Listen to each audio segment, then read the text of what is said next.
सादर जय जिनेन्द्र, स्वागत है आप सभी का नवतत्व सुधा में। आज हम स्वाध्याय करेंगे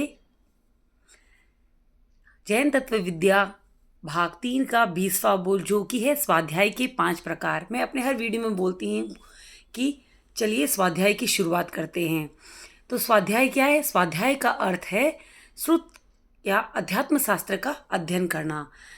ऐसा अध्ययन जो हमें अपनी आत्मा के और अधिक नज़दीक ले जाए या धर्म की बात बताए, वह अध्ययन क्या होता है? वह होता है स्वाध्याय।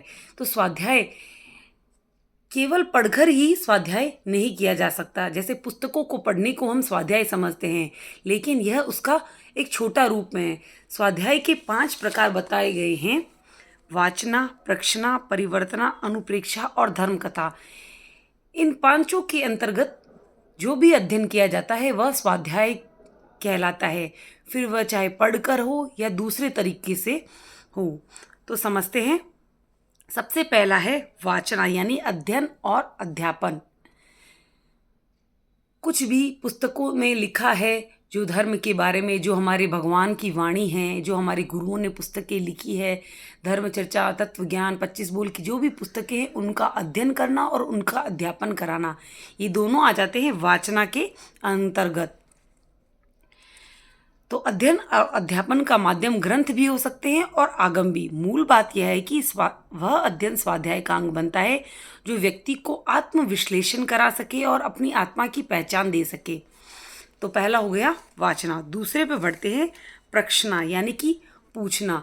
हमने अध्ययन किया, अध्ययन करने पर अगर हमें कुछ भी समझ नहीं आता है, कोई भी जिज्ञासा होती है, तो हम जिज्ञासाओं को समाहित करने के लिए किसी से प्रश्न पूछते हैं और उनकी बात सुनते हैं, तो वह भी स्वाध्याय के अंतर्गत आता है।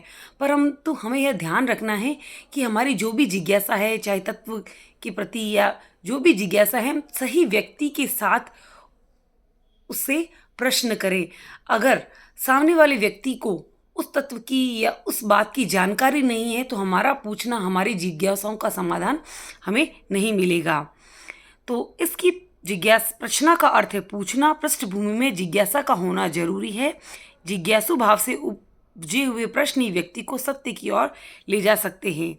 जिज्ञासु को सत्य की राह पकड़ा सके, वे प्रश्न ही स्वाध्याय की परिवार में सम्मिलित होने की अर्हता रखते हैं। अगर हमारी जिज्ञासाएं ऐसी हो जिनका कोई अर्थ निकलता ही ना हो, या जो महत्वपूर्ण ही ना हो, जो अध्यात्म की दृष्टि से महत्वपूर्ण ना हो, तो वो स्वाध्याय के अंतर्गत नहीं आएगी। तीसरा है परिवर्तना।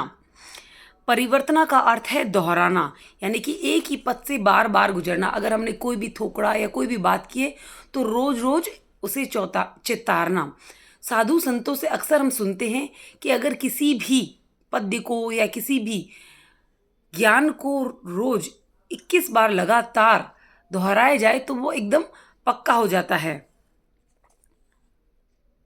तो स्वाध्याय के अंदर परिवर्तना का एक अपना महत्व है। अगर हमने कोई ज्ञान याद कर लिया है या कोई बोल याद किया है, लेकिन अगर हम उसकी परिवर्तना नहीं करते हैं, उसे चिताते नहीं हैं, तो थोड़े टाइम में क्या होगा, हम उसे भूल जाएंगे। तो जितना भी हमने उसे याद करने में समय लगाया है, वह क्या होगा, विफल हो जाएगा। तो वाचना के साथ प्रक्षना और परिवर्तना भी आवश्यक है। चौथा है अनुप्रेक्षा। अनुप्रेक्षा का अर्थ है ध्यान और स्वाध्याय दोनों के साथ इसका संबंध है। चिंतन की एक अपनी अलग भूमिका होती है। जैन परंपरा में इसके लिए भावना शब्द का प्रयोग हुआ है, जैसे कि अनित्य भावना, अशरण भावना। हमने जाना कि यह संसार असार है, यह बात हमने सुनी और उसको छोड़ दी, तो उसका हमारे जीवन पर हमारे इतना प्रभाव नहीं होगा। लेकिन जब हम उस भावना पर ध्यान लगाएंगे, उसके बारे में विशेष चिंतन मनन करेंगे, तो वो हमारे भीतर गहराई से उतर जाएगी। तो यह हो गया अनुप्रेक्षा। उसके बाद 5वां है धर्म कथा, यानी कि धर्म चर्चा व धर्मोपदेश। धर्म कथा सब प्रकार की धर्म चर्चा और धर्मोपदेश की सूचना देने वाला शब्द है। धर्मोपदेशक प्रवचन में केवल इधर उधर की बातें कहकर अपना कर्तव्य पूरा नहीं करना होता है।